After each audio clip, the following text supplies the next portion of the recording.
तरस बा आउ तरस कवन बा कि अंगने में फूले फूला गनवाए ननदी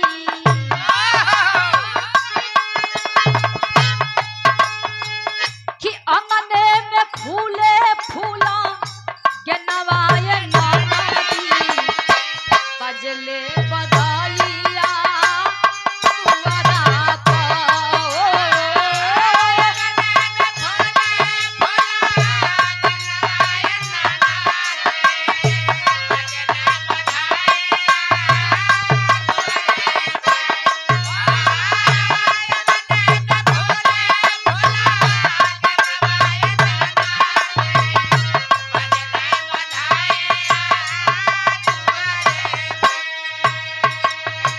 लेकिन ए भैया ई तो तरजबा हमरे कवि जी एक गीत की लाइन में बड़ा ही सुंदर भाव लिखले हवन।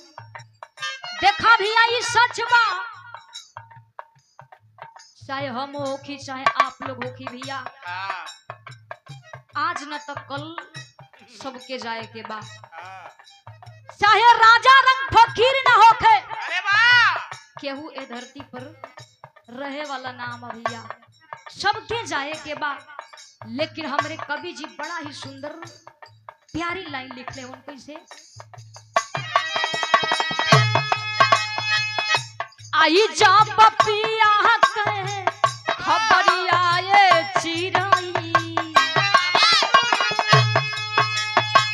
कि आई जा पपिया कहे खबरिया ये चिराई छोड़ के जाई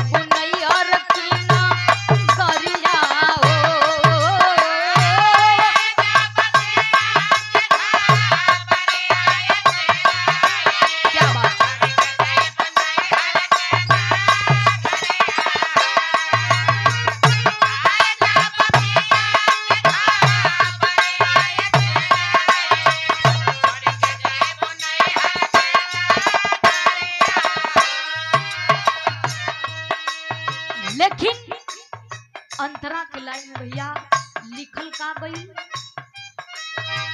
कि सखिया सले हर मिलके तो हके सजाई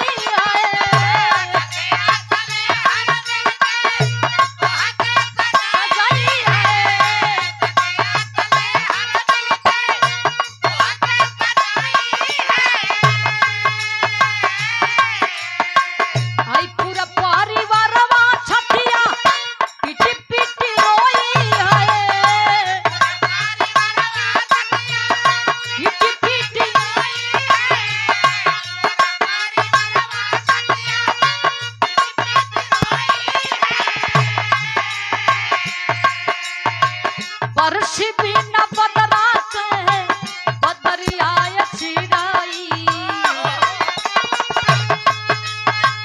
वर्षी भी न बदरा कहे बदरिया चिराई छोड़ के जई बुनैयर की ना दरिया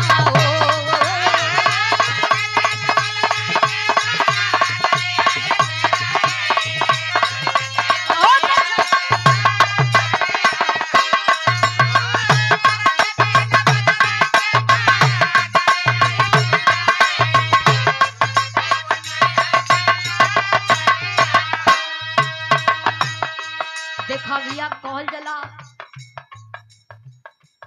बतावल जला भैया कि जब बेटी का विदाई होला वो समय पूरा परिवार के बड़ा ही कष्ट होला हो भैया।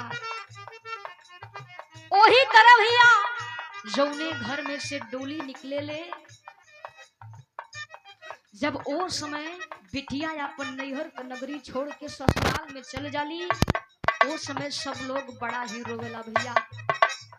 लेकिन वही घर में से अगर केहू को अर्थी उठेला भैया तो वो समय भैया दिल पर का गुजरत हुई। देखा भैया बतावल गई कि धरती पर जे भी आयल हो केहू के रहे के ना बा सबके जाए के बा। लेकिन दूसरा बंद में हमरे कवि जी लिखत का हवन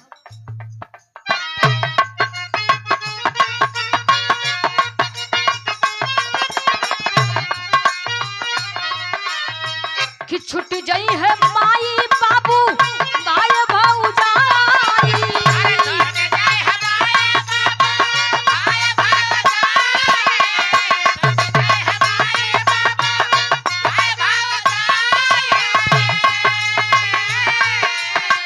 अचर गो कहरवा चली है कन्हिया उठाई।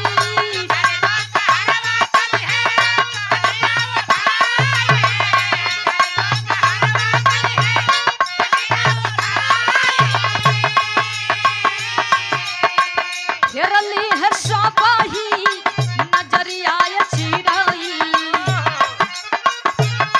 ओ घेरली है सबही नजरिया चिराई। छोड़ के जईबू नहीं हर पीना दरिया ओ।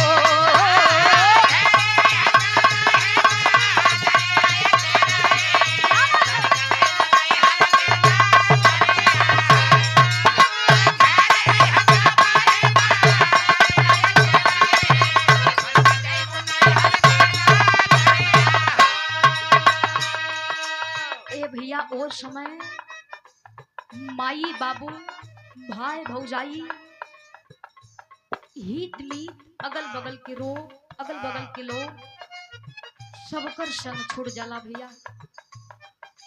लेकिन हमार गीत हमार निर्गुण यही जन से समाप्त होत बा। गुरु घराना कपर से बा का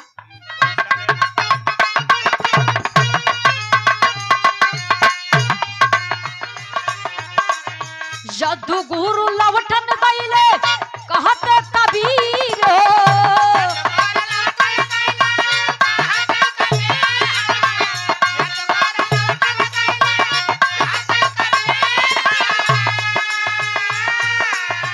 राजा रंग फकीर जई है पठन जमनजीर हो। पढ़ल जमनजीर हो।